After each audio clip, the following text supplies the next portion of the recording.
कैसे हैं आप लोग? पढ़ाई चल रही है ना? तो इसके पहले हमने आव्यूह चैप्टर आप लोगों को पढ़ाया था।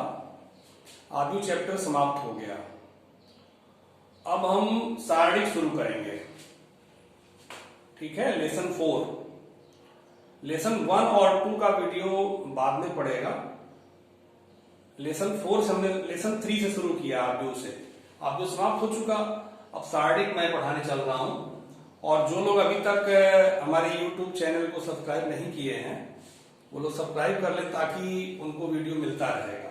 ठीक है, और आपको क्लास में अगर समझ में अच्छे से आता है तो लाइक जरूर कर दिया करिए, क्योंकि उससे मुझे ये पता चलेगा कि मेरा पढ़ाया हुआ आपको समझ में आ रहा है। ठीक है, और देखिए सारणी क्या है। मैं सारणी शुरू करूंगा। लेसन 4। सारणी जो है किसी वर्ग आव्यूह का ही सारणिक होता है। पहली बात ये जान लीजिए। आव्यूह पढ़ चुके हैं आप, किसी वर्ग आव्यूह का ही सारणिक होगा। इसको आप अपनी फेयर कॉपी पे अच्छे से नोट करेंगे। इसको समझा रहे हैं, देखिए ध्यान से। दूसरा क्या है? रैखिक समीकरण निकाय। रैखिक समीकरण जानते हैं, चर पर एक घात वाला समीकरण रैखिक समीकरण होता है। निकाय माने एक साथ कई समीकरण, दो समीकरण या दो से अधिक समीकरण, उसको कहते हैं निकाय। उनके गुणांकों के बीच संबंध स्थापित करने में सारणिक का प्रयोग होता है। बेसिकली आगे चलकर आपको मिलेगा क्रैमर रूल में, है ना। और आव्यूह विधि से रैखिक समीकरण निकाय को हल करने में सारणी की भूमिका है। समीकरण निकाय के अद्वितीय हल प्राप्त किए जाते हैं सारणी के प्रयोग से। सारणी का प्रयोग आजकल बहुत ज्यादा हो रहा है। गणित के क्षेत्र में तो हो ही रहा है, इंजीनियरिंग लाइन में हो रहा है, विज्ञान अर्थशास्त्र आदि के क्षेत्र में भी इसका प्रयोग बहुत तेजी से हो रहा है। ठीक है, तो ये सारणी की परिभाषा है। सारणी की वास्तव में आपसे पूछे वो क्या है, तो सारणी की एक संक्रिया है, एक ऑपरेशन है। जैसे शुरुआत में आपने पढ़ा छोटे क्लास में प्लस माइनस मल्टीप्लिकेशन डिवाइड, तो ये सब ऑपरेशन है। उसी प्रकार से सारणी जो भी एक ऑपरेशन है, एक संक्रिया है। इसका बहुत अधिकारी प्रयोग हो रहा है विभिन्न क्षेत्रों में। अब देखिए इसमें नोट में कुछ महत्वपूर्ण बातें, इसको जान लीजिए। सारणी का आकार वर्गाकार होता है। इसका अर्थ यह हुआ कि जितनी पंक्तियां होंगी सारणी में उतने ही स्तंभ होंगे। असमान कभी नहीं हो सकते। रो और column both are equal in determinant. ये मेन बात, पहली बात। इसके बाद देखिए प्रथम कोटि का सारणी का कोई कहता है, इसका मतलब हुआ उस प्रथम कोटि के सारणी में एक पंक्ति और एक स्तंभ होगा। A11 माने एक पंक्ति और एक स्तंभ। द्वितीय कोटि का सारणी कोई कहता है तो उसमें दो पंक्ति और दो स्तंभ होंगे। देखिए एक पंक्ति दो पंक्ति, एक कॉलम दो कॉलम, ये आपकी पंक्ति है। ठीक है, तो ये जो है आप तो जानते हैं रो है और रो 2, और ये कॉलम है। तृतीय कोटि के सारणी में तीन पंक्ति और तीन स्तंभ होते हैं। तीन पंक्ति और तीन स्तंभ होते हैं। यहां पे चूंकि पंक्ति और स्तंभ असमान होते नहीं है, अगर चार पंक्ति होगी चार स्तंभ होगा तो चार कोटि का हो गया। इसीलिए इसको यहां पे बोल दिया third order determinant, second order determinant, first order determinant.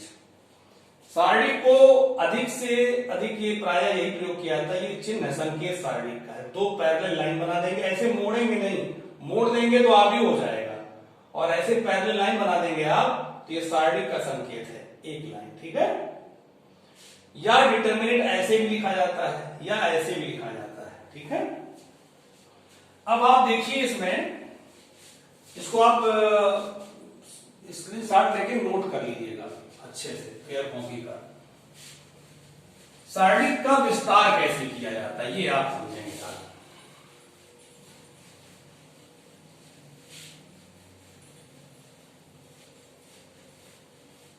सारणी का विस्तार, अब जैसे मान लीजिए एक कोट का सारणिक है, ऐसे लिखा हुआ है 2। इसका विस्तार क्या करना है, इसका मान 2 ही हो जाएगा। ठीक है, 2 कोट का सारणी अगर है 4 -5 6 8 ऐसे, ये द्वितीय कोटि का सारणी है। इसका विस्तार कोई कहे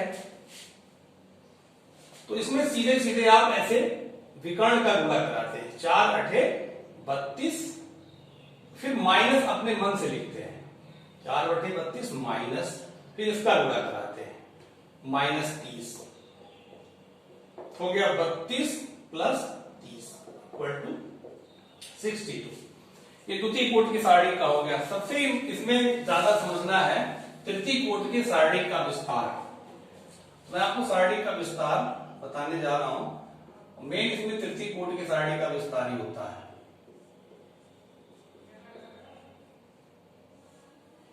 देखिएगा, जैसे ये आपका पहला तत्व A11 A12 A13, ये पहले जो 1 लिखते हैं ना, ये पंक्तियों की संख्या को बताता है। पहली पंक्ति है तो देखिए 1 1 1 लिखा है, और ये 1 2 3 है, इसका मतलब पहला स्तंभ है, दूसरा स्तंभ है, तीसरा स्तंभ है। पहले पंक्ति बोला जाता फिर स्तंभ, ये सब आप पढ़ चुके हैं। A21 A23 A22 A23 A31 A32 और A33। ठीक है, अब इसका देखिए विस्तार कैसे किया जाएगा। सारणिक का विस्तार करने के लिए किसी एक पंक्ति या किसी एक स्तंभ का ही सहारा लेते हैं। पहली पंक्ति लेके चलिए, चाहे दूसरी पंक्ति लेके चलिए, चाहे तीसरी पंक्ति लेके चलिए, या कोई एक स्तंभ लेके चलिए विस्तार करने के लिए। देखिए A11 मान लीजिए आपने लिया, उसका पहले चिन्ह आपको लिखना पड़ेगा। चिन्ह का नियम है -1 to the power 1 + 1। A11 ले रहे हैं, यही 1 1 यहां पर आप लिखेंगे, -1 पे 1 + 1। उसके बाद इससे गुजरने वाली पंक्ति छोड़ देंगे और इससे गुजरने वाला स्तंभ छोड़ देंगे। जो अवयव ले रहे हैं आप, उससे गुजरने वाली पंक्ति और उससे गुजरने वाला स्तंभ छोड़ देंगे। उसके बाद एक उप सारणी लिखेंगे, क्या A22 A23 A32 A33। देखिए, जब आप ये तत्व लिए तो ये पंक्ति छोड़ दिए, ये स्तंभ छोड़ दिए, आपने ये ले लिया एक सारणी बना के। इसके बाद दूसरा तत्व लेंगे तो -1 पे घात 1 + 2, यही 1 + 2 लिखेंगे। उसके बाद इससे गुजरने वाली पंक्ति छोड़ देंगे, इससे गुजरने वाली पंक्ति छोड़ देंगे और स्तंभ छोड़ देंगे, तो बचेगा क्या, A21 A23 A31 A33 plus, फिर ये तत्व लेंगे आप, पहली पंक्ति लेके चल रहे हैं आप, -1 to the power 1 + 3, फिर इससे गुजरने वाली पंक्ति छोड़ देंगे और इससे गुजरने वाला स्तंभ छोड़ देंगे। मतलब इससे गुजरने वाला रो और इससे गुजरने वाला कॉलम आप छोड़ देंगे, तो क्या बचेगा, A21 A22 A31 A32। अब इसको सॉल्व करेंगे तो आप जो है, अब देखिए -1 पे 2 कितना हो जाएगा, प्लस, तो प्लस लिखने की जरूरत नहीं है, A11। फिर ये आप इसका देखिए बताया जब द्वितीय कोटि का सारणी कैसे तोड़ा जाता है, इसका गुणा कराएंगे, A22 A33 minus A23 A32। ये देखिए -1 पे 3 माइनस हो जाएगा। यहां पे अवयव भी ले लें, A12, ये तो अवयव लेंगे ना, जैसे यहाँ A11 लिए हैं, A12 लेंगे ना, और यहां भी A13 लेंगे अवयव ना।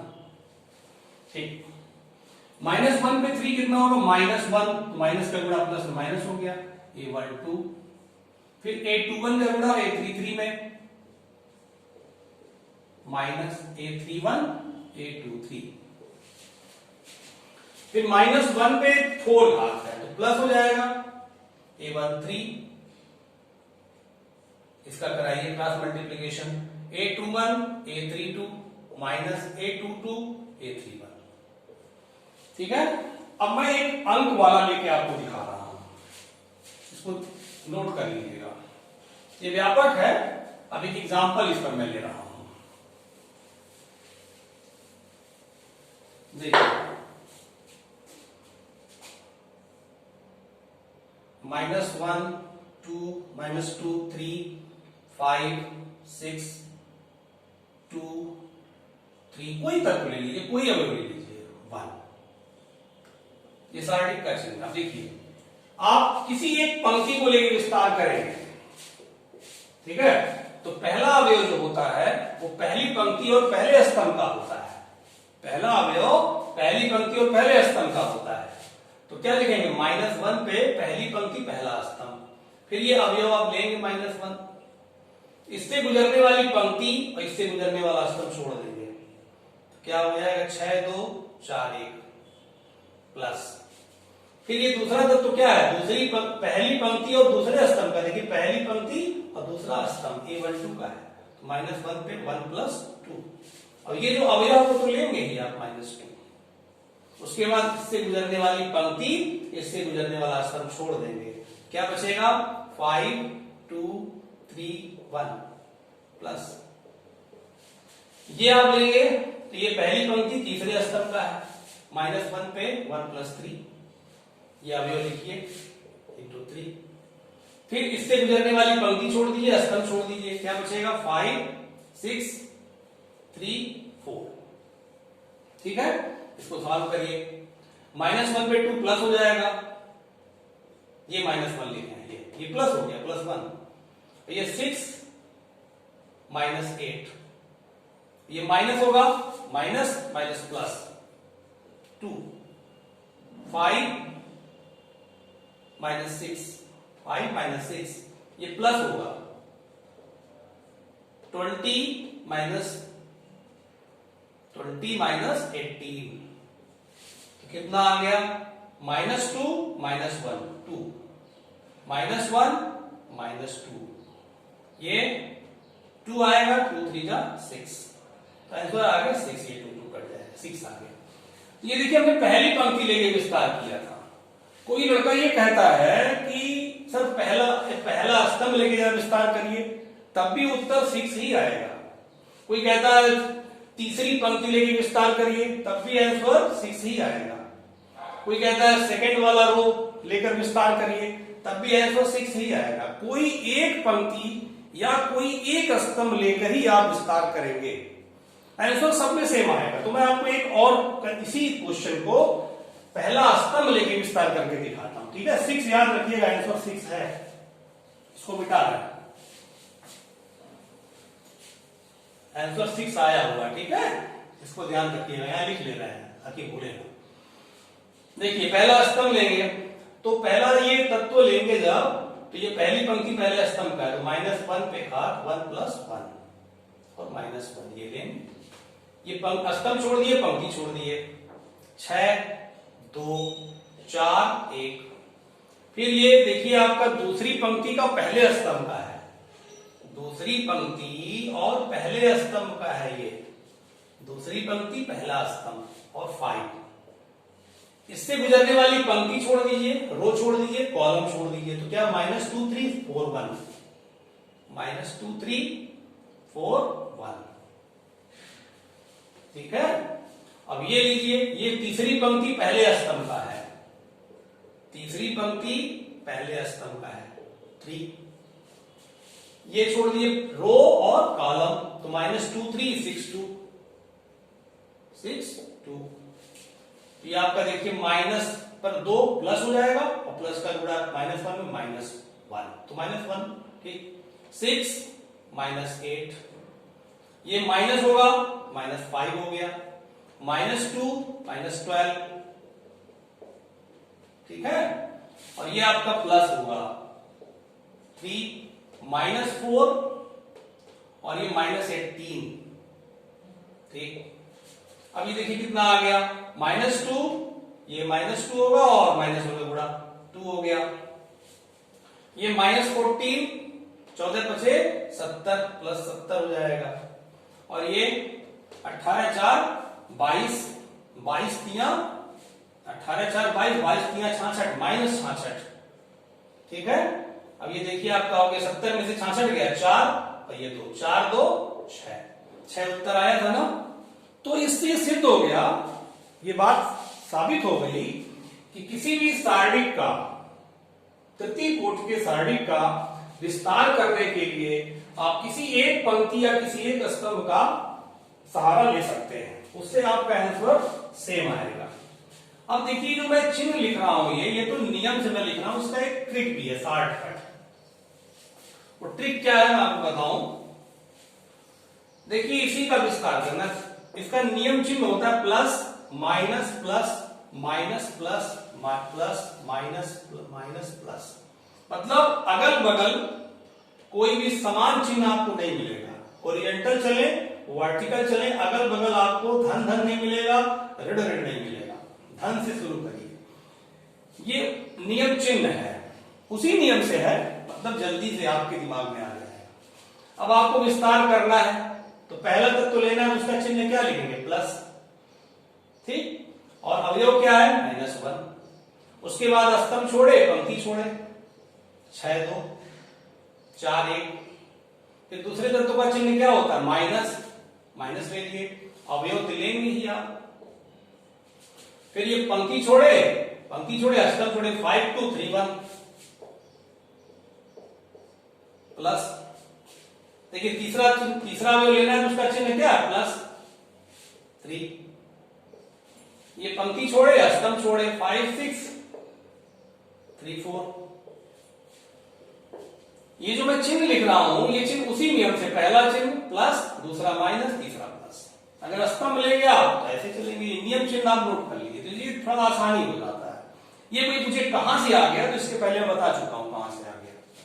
ये आपका हो जाएगा -6 - 8 +2 5 - 6 +3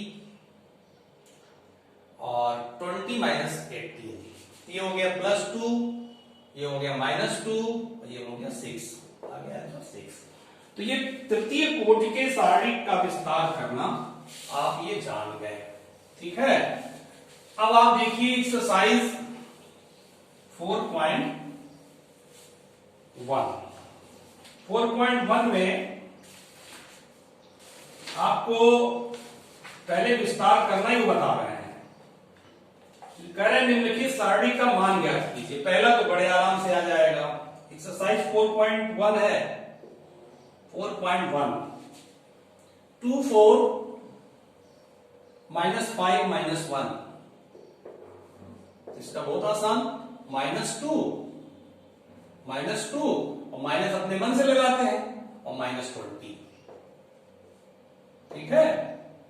तो जाएगा -2 + 20 18 आ गया। बस ऐसे ही है, ऐसे दूसरे का पहला कर लेंगे, दूसरे का दूसरा कर लेंगे, तीसरा चौथा एक टाइप का है, तो मैं एक बता दे रहा हूं आपको, ठीक है। तीसरे चौथे में से मैं एक बता दे रहा हूं। तीसरा देखिए, थर्ड क्वेश्चन, यदि a बराबर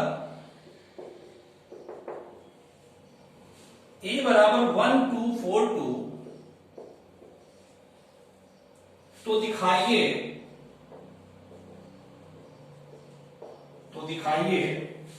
सारणिक 2a = 4 सारणिक a, ये कहना है। तो 2a पहले देखिए, 2a पहले निकाल लीजिए, a दिया है तो 2a कितना हो जाएगा, 1 2। देखिए ये आव्यूह है, ये मुड़ जाता है तो आव्यूह हो जाता है, हाँ मुड़ जाएगा तो आव्यूह है, ध्यान रखिएगा और ध्यान से लिखिएगा। तो ये 2 अंदर करिए, 2 4 8 4, ये हो गया 2a, ठीक है। अब इसका सारणिक कह रहा है, तो सारणिक बना दीजिए, सारणिक बना दिए, सारणिक का चिन्ह देखिए ऐसे 2 4 8 4, कितना हो जाएगा 8 - 32 -24, आपका LHS आ गया। अब RHS निकाल दीजिए। RHS क्या है, 4 सारणिक A, तो पहले सारणिक A आप निकालिए, इसका सारणिक लिख दीजिए 1 2 4 2 2 2 -8 -6। 4 सारणिक A है, 4 सारणिक A, तो कितना हो जाएगा 4 - 6 -24। अब देखिए LHS -24 आया, RHS भी -24 आया। इसका मतलब आपका ये सिद्ध हो गया, LHS बराबर RHS। क्या? शारीरिक of 2a equal to 4 determinant of a proved. ठीक है, इसी प्रकार से आप चौथा क्वेश्चन करेंगे। तो थोड़ा टाइम देखना रहता है, लास्ट में थोड़ा स्पीड में हो जाता है, तो समझने में कोई दिक्कत अगर होगी तो आप जरूर कमेंट में लिखिएगा, मैं उसको सुधारूंगा। और चूंकि क्लास तो ये है नहीं, क्लास में आप सामने बैठते थे, बहुत सारी बातें होती थी और आपको ज्यादा हो सकता अच्छा लगता हो, तो यहाँ भी बात करने का वक्त है नहीं, तो थोड़ा सा ध्यान रखिएगा। क्योंकि लॉकडाउन में क्या है ना कि आप नहीं सोच रहा कि क्या करें क्या ना करें, आप अपने काम करिए, अपने काम को एज इट इज आप जारी रखिए और सावधानी थोड़ी रखिए। जो सावधानियां बताई गई हैं वो सावधानी रखिए, क्योंकि ढिलाई बरतने पर कहीं नुकसान हो सकता है, क्योंकि दूर से लोग आए हुए हैं और बीमारी फैल रही है। जब भी जाइए बाहर मास्क लगा के जाइए निश्चित रूप से, उसमें लापरवाही मत करिए। लापरवाही करेंगे तो वो आपके घर तक आ सकता है और केस घट नहीं रहा, बढ़ रहा लगातार। अपनी पढ़ाई जारी रखिए और सावधानी बरतते रहिए, ठीक है। और फिर इसके बाद नेक्स्ट अगले वीडियो में आपको मिलेगा, ठीक है, ओके।